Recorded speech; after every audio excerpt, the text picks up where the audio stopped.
이번 시간에는 정관폐인과 관인상생에 대해서 한번 공부해 보도록 하겠습니다. 자, 이 정관폐인과 관인상생에 대해서는 많은 사람들이 정관폐인과 관인상생에 대해서 언급을 하지만 이게 의외로 이 명리학을 공부하는 사람들도 물론이고 이 명리학을 가르치는 명리 선생들, 명리 선생들조차도 명리 선생님들도 이 정관폐인과 관인상생을 전혀 구분하지 못하고 그냥 이렇게 정관과 인수만 같이 있기만 하면은 또 그것이 천간에 있는지 지지에 있는지를 구분하지 않고 그냥 관인상생이다 또는 뭐 정관폐인이다 이런 걸 구분하지 않고 혼용해서 막 사용하는 것 같아요. 그래서 오늘은 정관폐인과 관인상생의 정확한 개념이 무엇이고 이것이 왜 서로 다르게 되는가 또 이것을 왜 구분해서 봐야 되는가 하는 것에 대해서 제가 간단하게 아주 쉽게 설명을 좀 드리겠습니다. 제가 이 최근에 유튜버에서 봤어요. 유튜브에서 어떤 명리 선생이 이런 구조, 이 구조의 사주를 두고는 이 관인상생의 사주다 이렇게 얘기를 하는 걸 보고 제가 깜짝 놀랐어요. 그러니까 뭐 사이트가 이렇게 조그마한 사이트가 아니고 굉장히 큰 사이트인데도 불구하고 이렇게 그냥 정관과 인수만 이렇게 있는 걸 보고는 그냥 관인상생이다 이렇게 얘기를 하는 거예요. 그래서 제가 너무 이게 그냥 일반적으로 그냥 뭐 명리를 조금 공부하는 사람이 모르지만 명리를 가르치는 사람들 특히 유튜버에서 대형 사이트를 운영하면서도 이런 관인상생을 구분하지 못한다든가 또 정관폐인과 관인상생을 혼돈하고 있다면은 이거는 굉장히 심각한 문제가 됩니다. 왜냐하면 이거는 완전히 다른 격국이거든요. 성격이 완전히 다른 두 개의 사주를 구분하지 않는다는 것은 굉장히 문제가 있습니다. 먼저 요 경우를 한번 볼 것 같으면은 일반적으로는 사람들이 이렇게 정관과 인수가 이렇게 같이 있으면 이것이 천간에 있는가 지지에 있는가를 따지지 않고 그냥 관인상생이라고 해버리는 경향이 있어요. 그러니까 대부분의 명리가들이 그렇게 하고 있죠. 그러니까 관인상생과 정관폐인 이런 것들을 구분하지 못한다는 겁니다. 그런데 자 한번 봅시다. 개념적으로 한번 볼 것 같으면은 정관폐인이라는 게 무슨 뜻이냐 하면은 정관격에서 정관격이 인수를 대동하고 있다 이런 얘기입니다. 그러니까 정관이라는 어떤 본성을 가진 사람이 인성을 대동해서 삶을 영위해가는 그런 모습이 정관폐인격이 됩니다. 정관폐인이라고 하죠. 그러니까 어디까지나 주체는 정관에 있는 것입니다. 그래서 정관폐인이라고 할 것 같으면은 쉽게 말하면 정관격 사주 또는 정관을 용신으로 쓰는 사주가 인성을 상신으로 대동해가 있는 케이스이기 때문에 이것은 근본적으로 상생할 수가 없어요. 관인 상생이 되지 않습니다. 왜냐하면 인성이라는 것은 정관을 설계해서 거기에 빗대어서 기대어서 사는 그런 구조가 되기 때문에 우리가 정관을 길신 중에 길신이라고 하지 않습니까? 그런 길신을 인성이 정관을 설계하여서 일간을 돕는 그런 구조가 되기 때문에 정관폐인 그러니까 정관격의 인수가 있는 것을 일반적인 명리가들이나 그냥 명리 공부를 조금밖에 안 했는 분들은 다 정관격의 인수가 있는 것을 관인상생한다 이렇게 표현을 하지만 전혀 맞지 않는 얘기다 이렇게 한마디로 그렇게 정리를 할 수가 있겠습니다. 왜 그러냐면은 이 상생이라는 말이 있단 말이에요. 상생. 그러니까 정관폐인은 정관격의 인수가 정관이라는 용신을 설계해서 생계를 유지하는 거예요. 그런 구조가 되니까 정관이 우리가 채용의 개념으로 치면 본질이 되는 것이죠. 본질이 되는 것이고 인수는 그거에 따른 용하는 케이스입니다.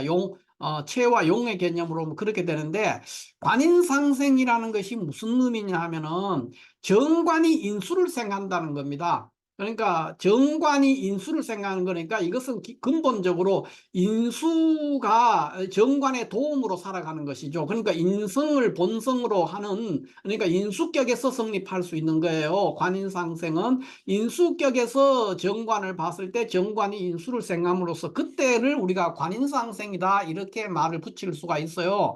그러니까 정관이 인수를 생함으로 인해서 서로 상생할 수 있는 것이지, 정관격의 인수가 대동돼 있다, 정관격의 인수가 있다는 것이 관인상생이 될 수 없다는 겁니다. 제 말이 조금 어렵게 들릴지 모르지만은 본질은 뭐냐면은 정관폐인이라는 말은 정관격에서 성립된다는 겁니다. 정관격에서 정관을 용신으로 쓸 때 성립하는 것이고, 관인상생이라는 것은 뭐냐, 정관이 인성을 생하는 구조에서 상생한다는 거예요. 그러니까 이거는 뭐냐면 기본적으로 관인상생은 인수격에서 성립되는 겁니다. 그러니까 인수를 용신으로 쓰는 사주에서 정관을 봤을 때 상생할 수가 있다는 것이죠. 이것이 그렇기 때문에 하나는 정관격이고 하나는 인수격이 되기 때문에 완전히 그 성격도 다르고 그 사람의 어떤 본성도 다르고 삶의 패턴도 다른 그런 구조가 될 수밖에 없습니다.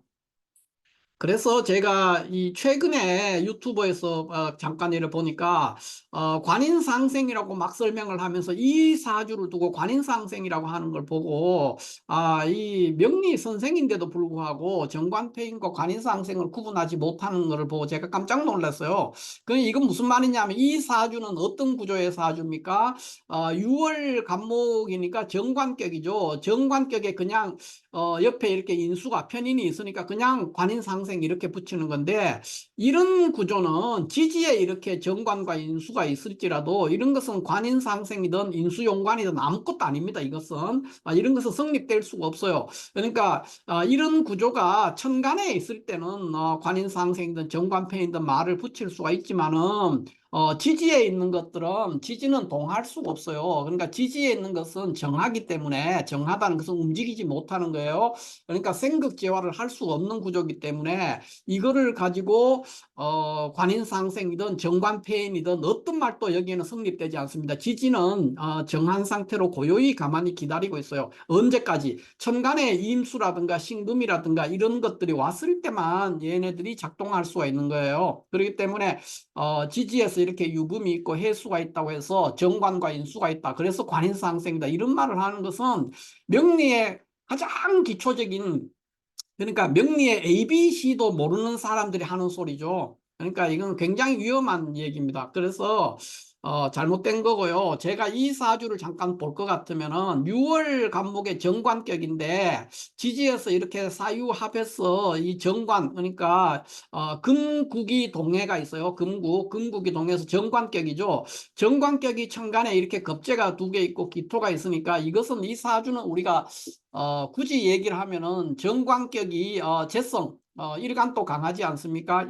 인목, 갑인일주니까 인목에 녹지를 가지고 있고 해수에 또 생지를 가지고 있고 천간에 겁재들을 가지고 있기 때문에 정관이 굉장히 일간이 강한 정관격입니다. 그런 구조에서 이 기토 재성이 매우 필요한데 을목들이 이렇게 기토를 목극토에서 제거해버리고 있는 그런 구조가 되기 때문에 이것은 우리가 격국으로 말하면 정관격의 이 고관무보다 이렇게 표현할 수가 있습니다. 고관무보. 그러니까 외로운 관, 외로운 관의 보좌진이, 그러니까 목극토 이 겁재가 재를 죽임으로써 재생관을 해야 되는데, 정관용재를 해야 되는데 그거를 못하게 해버린 그런 구조가 되죠. 그래서 이 사람은 그러니까 결혼도 조금 어려울 수, 당장 이제 대운에서 좀 올 때 달라질 수 있는데 요 자체로는 결혼도 조금 어렵고 돈도 없게 되고 가난하게 되기가 쉽고 인덕을 누리기가 어렵다, 이렇게 볼 수가 있죠.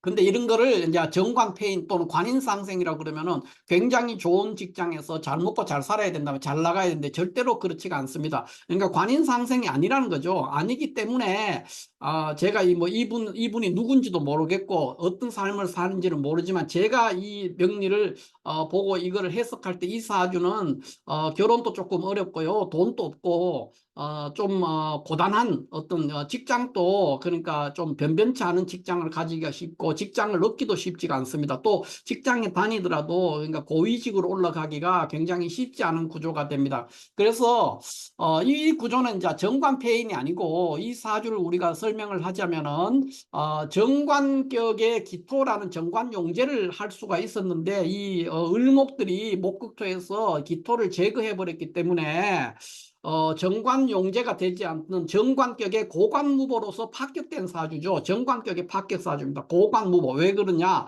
고관무보. 고관무보라는 것은 뭐냐면 외로운 관. 정관은 반드시 재나 인수가 있어야 됩니다. 그러니까 귀한 길신 중에 길신이 정관이기 때문에 재성이나 인성의 보좌를 반드시 받아야 되는 게 이제 정관격이죠. 그런데 이 일간도 강한데 재가 매우 필요한데 이 재를 급제들이 목국토에서 탈제시켰단 말이에요. 탈제시켜서 보좌진이 다 죽어버리는 외로운 정관 혼자만 정관이 보좌진 없이 지 혼자만 있는 것이죠. 그렇기 때문에 이것은 정관격의 탈제로 인한 고관무보로 파격이다. 이렇게 해설을 할 수가 있겠습니다. 그러면 이 구조의 사주를 여기 잠깐 보면은 촌년에도 이렇게 개수라든가 또 임수 이렇게 이제 지금 이모대운에 있는데 보면은 이 개수가 왔을 때도 이 개미대운이 오면은 이 미토가 와서 해미합하고 동하고 목국이 동하면서 개수가 왔기 때문에 일간이 이미 충분히 강한 데서 이 재가 매우 필요한데 개수가 왔다는 것은 별로 도움이 안 돼요. 그래서 어떤 그 학업이라든가 이런데 두각을 나타내기가 좀 어렵다 이렇게 볼 수가 있고 이모대운 같은 경우에는 그나마 조금 나을 수가 있겠죠. 왜 그러냐 하면은 이모대운은 자 임수가 이렇게 천간에 왔는데 임수 자체는 해수를 녹지로 하는 임수가 왔기 때문에 여기서는 뭐 그렇게 반갑지는 않지만은 왜 괜찮았냐면은 이제 오화가 와서 일지랑 인호 합해서 화국 그러니까 식상국이 동하는 겁니다. 화국이 동해서 정관을 부술 수가 있는 그런 구조에 놓이죠. 그랬을 때 임수가 이거를 죽임으로써 말 그대로 정관폐인이 이루어지는 겁니다. 이럴 때는 정관폐인에서 임수의 역할이 있기 때문에 인성의 도움을 얻을 수 있어서 이모대운은 그렇게 나쁘지는 않다 이렇게 볼 수가 있습니다만 나머지 대운들은 또 여기 이제 신사, 경진, 기묘, 무진 이렇게 가는데 그렇게 뭐 중간에 이제 좀 발전하는 운도 있고 또 별로 변화가 없이 가는 운도 있는 그런 구조가 되겠습니다. 그러나 이런 구조는 정관폐인이라고 하면 안 됩니다.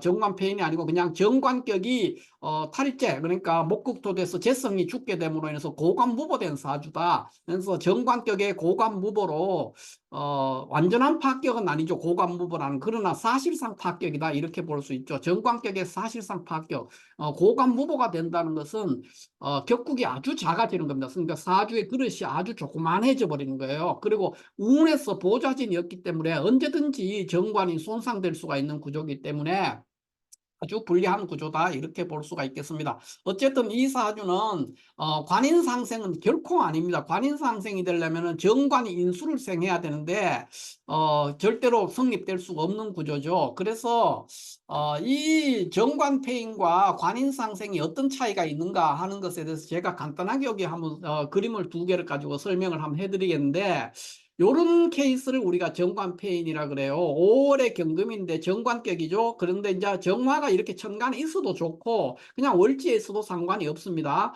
그래서 어쨌든 우리가 설명의 이해를 돕기 위해서 제가 천간에다가 이렇게 써뒀는데 이 정관격이 무토 인수를 보기 때문에 이런 거를 우리가 정관폐인이라 하고 굉장히 귀격이 될 수가 있죠. 특히 이렇게 돼 있으면은 일간 또 매우 약한 구조가 되기 때문에 인성의 효용이 매우 높아져서 정관폐인격으로 아주 귀격이 될 수 있다 이렇게 볼 수가 있고요. 이런 구조를 우리가 관인상생이라고 할 수 있습니다. 우리가 이제 구조를 보면은 여기도 정과 병, 그 다음에 일간이 경금이 똑같이 경금이죠. 그 다음에 여기도 정과 병인데 이게 차이가 뭐냐 이렇게 볼 수가 있지만은 차이가 굉장히 있죠. 이것은 이제 우리가 진월의 경금으로서 이 무토가 투관해서 인수격입니다. 인수격이 정관을 보고 있는 구조라서 이런 구조는 이제 관인상생한다 이렇게 표현할 수가 있습니다. 이 구조는 관인상생의 전형적인 관인상생으로서 귀격이 될 수 있는데 이것은 정관폐인 이것도 귀격입니다. 그런데 이 구조와 이 구조 중에 어느 것이 더 좋으냐면 이 구조가 더 좋다 고급격이다 이렇게 볼 수는 있겠습니다. 핵심은 무엇이 사주의 격이고 무엇이 본질이냐는 거예요. 그러니까 이 사주의 위에 이 사주의 정체성은 정관이라는, 그러니까 5월 경금이라는 이 정관이 이 사주의 본질적인 특성이나 정체성을 드러내는 것이고, 요 사주는 이 무토가 이 사주의 본성을 드러내는 겁니다. 그러니까 삶의 패턴이나 모습이 굉장히 다른 것이죠. 그런데 우리가 언뜻 보기에는 여기도 정이 있고 무가 있고 경이 있고, 여기도 경일간에 정이 있고 무가 있단 말이에요. 큰 차이가 없어 보이지 않습니까? 그러나 격국으로는 매우 다른 차이가 있고 삶의 패턴도 매우 다르다, 이렇게 볼 수 있습니다. 그리고 이런 정관과 인수가 천간에 있느냐 지지에 있느냐에 따라서 매우 달라질 수 있는데, 지지에 이렇게 있는 걸 가지고 정관폐인이라고 하면 안 됩니다. 그렇게 말을 될 것 같으면 정관이 여기 있는데 비견이 있으면은 이거는 뭐라고 얘기할 것이며, 또 정관이 있는데 이 사화가 있으면은 정관격에 식신이 있는데 이거는 또 뭐라고 얘기할 것이며, 이런 것들에 대한 정의를 내릴 수가 없는 거예요. 그렇기 때문에 지지에 있는 걸 가지고 지지는 아까도 말씀드렸지만 동하지 못해 움직이지 못하기 때문에 생극 재화를 할 수가 없어요. 그렇기 때문에 이런 걸 보고 정관폐인이다 이런 얘기를 하면 절대 안 된다. 이렇게 다시 한번 말씀을 드리고, 정관폐인과 관인상생의 차이가 이런 것을 두고 말하는 것이기 때문에 우리가 정관폐인과 관인상생은 언뜻 보면 정관과 인수가 같이 있는 구조잖아요. 그렇기 때문에 구분을 안 하고 막 말하는데 결코 아닙니다. 그 삶의 패턴도 굉장히 다르고 또 성격도 굉장히 다르고 그렇게 사는 모습이 다르기 때문에, 그리고 운을 만났을 때도 성격되느냐 파격되느냐 하는 것들에서 매우 다른 차이를 보이기 때문에 이것으로 구분하지 않으면 안 된다, 이렇게 말씀을 드리고 싶습니다. 이 정관폐인과 관인상생에 대해서는 더 깊게 얘기해야 될 것이 굉장히 많지만은 그것을 여기에서 다 얘기하기가 시간상의 제약도 있고 또 복잡하기 때문에 다 설명드릴 수는 없고, 오늘 개념적으로만 정관폐인과 관인상생이 어떻게 다르냐 하는 것에 대해서 제가 잠깐 설명을 드렸고요. 어찌됐든 요 사주는 이제 제가 직접 감명한 사주는 아니고, 유튜브에서 어떤 명리가가 이 사주를 두고 관인상생 사주라고 이렇게 얘기하는 거 보고 제가 깜짝 놀라서 그거를 이 사주를 샘플로 해서 한번 설명을 한번 해봤습니다. 자, 이렇게 해서 오늘은 정관폐인과 관인상생에 대해서 간단하게 한번 알아본 시간으로 마무리를 하겠습니다. 감사합니다.